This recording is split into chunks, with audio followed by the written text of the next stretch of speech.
საქართველოს პრეზიდენტი აჭარაში სტიქიის შედეგად დაზიანებულ ადგილებს გაეცნო და დაზარალებულებს შეხვდა. პრეზიდენტმა ბათუმის რეფერალურ საავადმყოფოში მეწყლისგან დაზარალებული მოინახულა.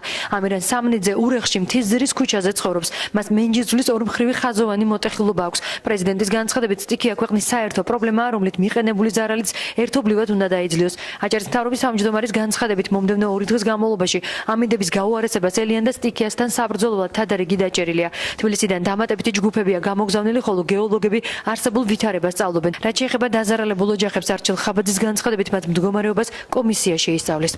მიზეზებს და თვითონ იმ შედეგს, რაც მოხდა, სწავლობს აჭარის ხელისუფლება. ჩვენ მოვედით აქ, რომ ხარში ამოუდგეთ ჩვენს აჭარის მთავრობას, აგრეთვე იმისთვის, რომ გვენახა, როგორ მიმდინარეობს სამუშაოები. პირველ რიგში ბუნებრივია მოვინახულეთ დაზარალებული. ის არის უაღრესად მადლობელი იმ მაშველის, რომელმაც ძალიან კარგად იმუშავა. ქალაქის ცენტრში, იქ სადაც ჩვენ პროექტი გავახორციელეთ ბოლო წლების განმავლობაში და სანიაღური არხები მოწესრიგებულია, იქ ძიმე სიტუაცია არ ყოფილა, იყო საშუალო და რთული. ხვალ ღამით 12-ის შემდეგ იქნება ნალექის მოსალოდნელი. ვფიქრობ, რომ იმდენი არ არის, რამდენიც ეხა, მაგრამ ჩვენ ვიქნებით მზად მთელი სამსახურები და მოქალაქეებსაც მინდა უთხრა, რომ იქნებ თხილად ამ ღამით, იმიტომ რომ შესაძლებელია მსგავსი განმეორდეს.